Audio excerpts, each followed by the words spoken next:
Yeah. In the shot. Go this way. With this. A little more. Yeah, that's good. Perfect. Hey, on today's Modern Musicking show, we've got a profile of Duke Ellington. I sit down with Jen Aylmer to talk about vocal performance and teaching. We've got a fantastic student showcase, and my bass lesson with Hiroki continues. We hope you enjoy it.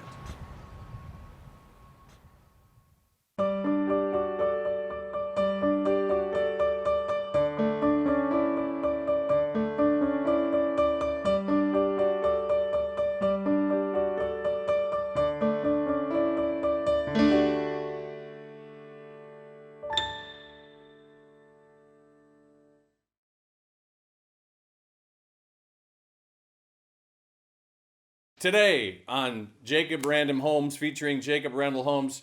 Jacob, would you please play me some music that epitomizes what it feels like when you burn your Pop-Tarts in the toaster?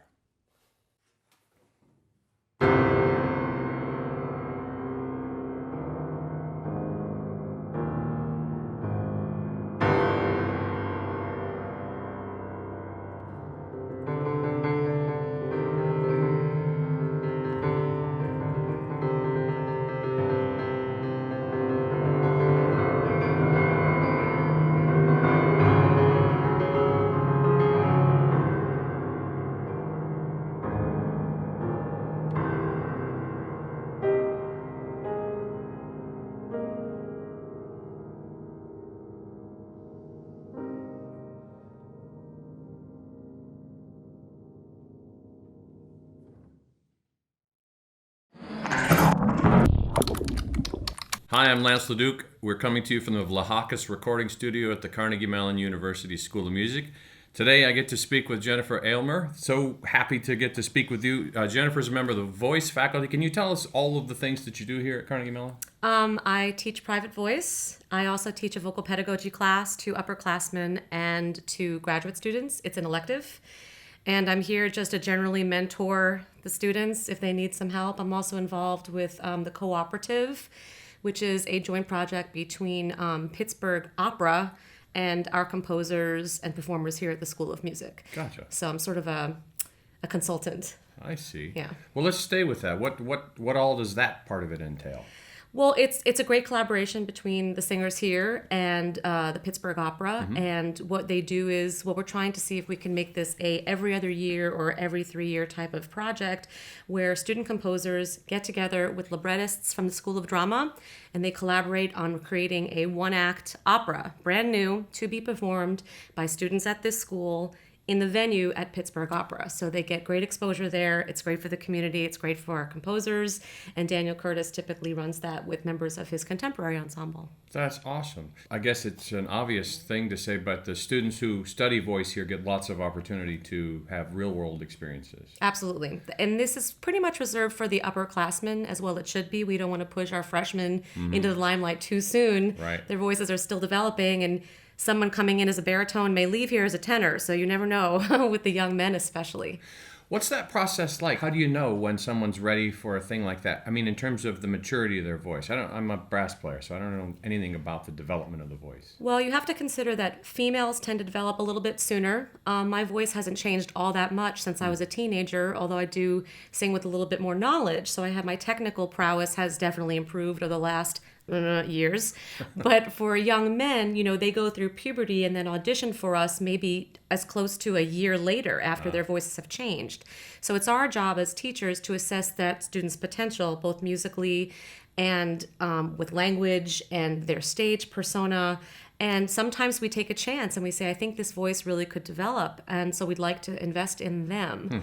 So typically our curriculum here, the first few years of school is spent on basics. You take basic acting, you take dance, you take Italian, French, German, all the facets of those foreign languages, their IPA, the study of diction.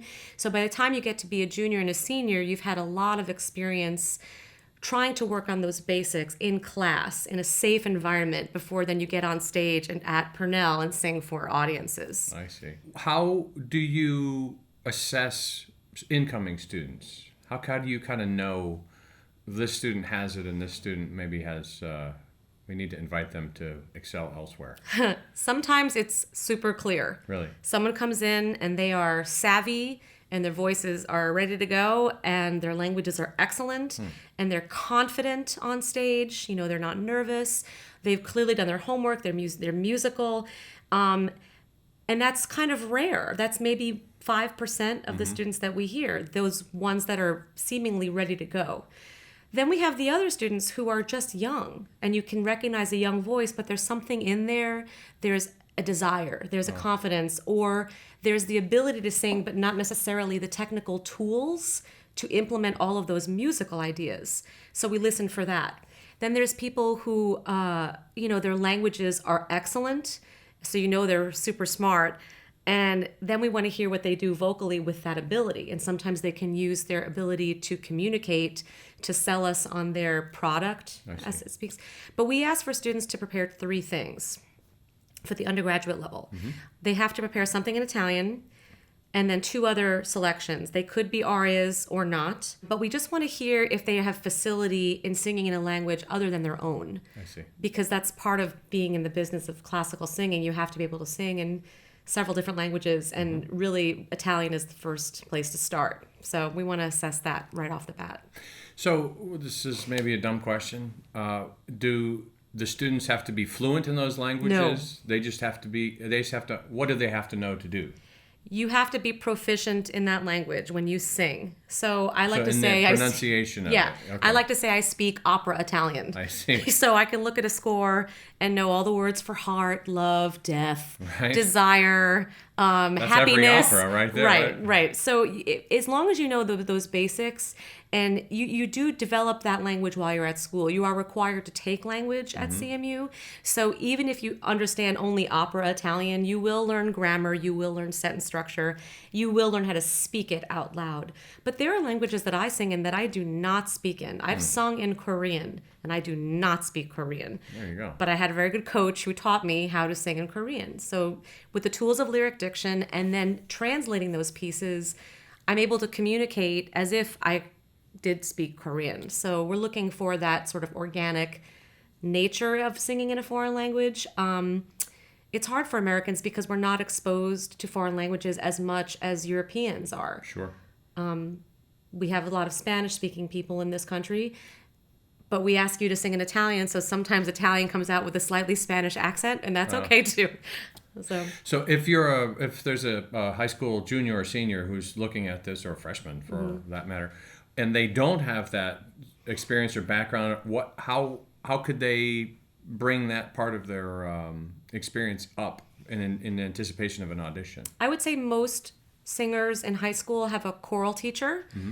So if you don't have a private voice teacher, certainly talk to your choral teacher about it. If there is a language teacher at your high school, run it by them. Say, I'm not sure if I'm pronouncing all these words right and I have this audition coming up. Can I sing this song for you? Chances are a language teacher would be thrilled to hear that language sung because that's what they don't get in their classes. I will say this. What we're looking for in addition to the facility of language and basic musicianship skills is singing pieces that highlight your voice the best, which does not mean singing past what your age is capable of singing. So if you have an aria that you just love listening to, it doesn't mean that singing that will put your best voice forward.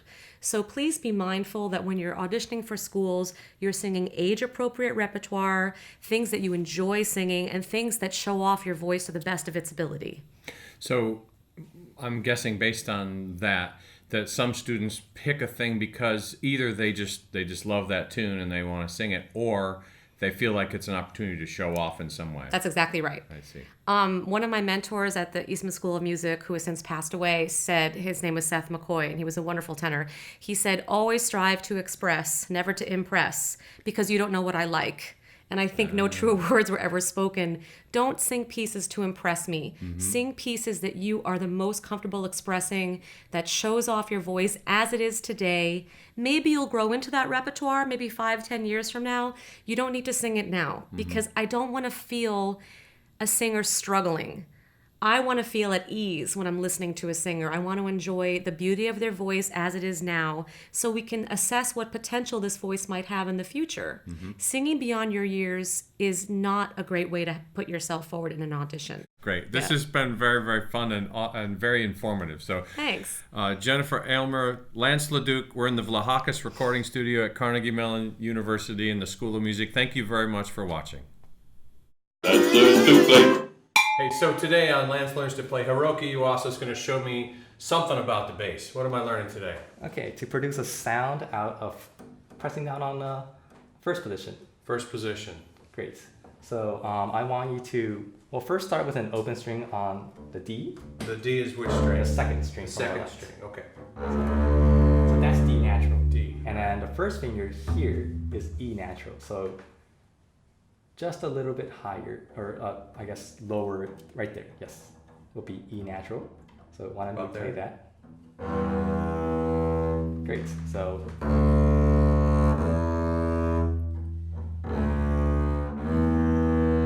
Great. And then the fourth finger there now, from without moving your first finger, Okay. would be F sharp.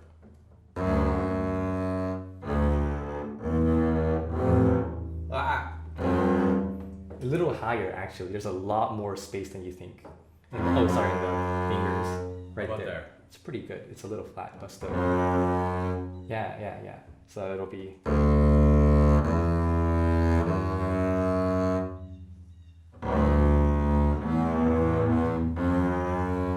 Good. Okay. And also, you want to make sure that the bow is straight as what you play. So let's just do like Oh, was quarter I notes. going what? You were going like that, basically. Oh, I so see. just let's just do. Is there a quarter- term for that? It's called the LeDuc from now on. Great, LeDuc not being straight. So Anyway. no. So let's just do quarter notes, Okay. just on the open D.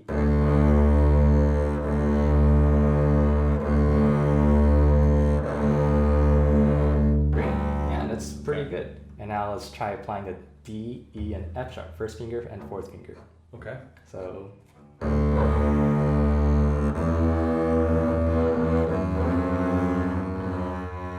Yeah, it's a lot harder. It's a lot harder. I still am cramping in my right. I'm not Okay. used to the grip yet. I'm still screwing Oh it yeah, up. there's a lot of things to cover. There's a there. lot to cover. Well, and yeah, the reach is much wider than I Yeah, anticipated. it's very spread out. Okay, well, if your thumb is cramping up, then we'll definitely need to fix the right hand. Sounds good. More. Okay, and we covered that one in the previous lesson, right? We talked Yeah. about hand position and where my thumb and index finger ought to be. Yes. Fantastic. Okay, so I just played the first three notes of a scale. Who knew? Yes, great.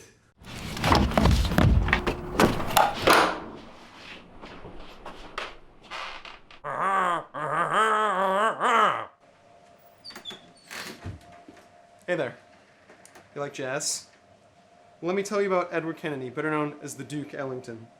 Duke was a New York-based African-American composer, pianist, and jazz orchestra leader from the 1920s to his death in 1974. Born in D.C., Ellington was most famous for his orchestra in Harlem's Cotton Club.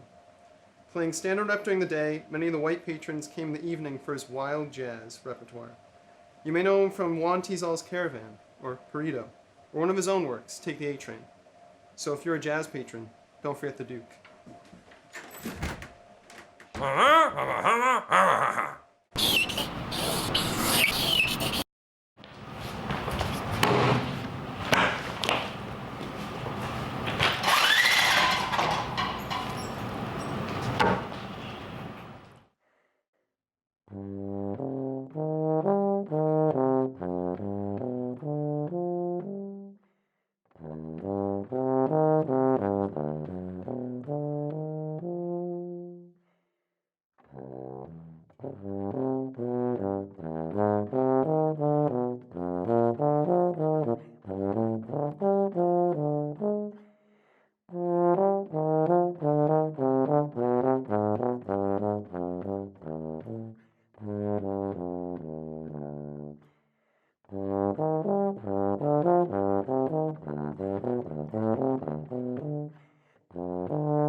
I'm ready. You ready? Are you ready? If I don't fall over, yes. Okay. I'm gonna go. Are you ready? Yes. Okay. How about now? Yeah. Today on Jacob Random Holmes with Jacob Randall Holmes, I have a question for you. We're going to change things up a little bit. Jacob, when I say something strange and peculiar, what goes through your mind before you start to play? Well, I mean, like, did you guys feel something? Oh, I felt Oh, something, yeah. Okay. Good. That's what I want. It was taco like. You want to play a little bit? Yeah. No, sorry, did I say that loud? That's all right. You see? Okay. You ready? Yeah, am I out of the shot? Yeah, man. No one can see you. It's totally cool.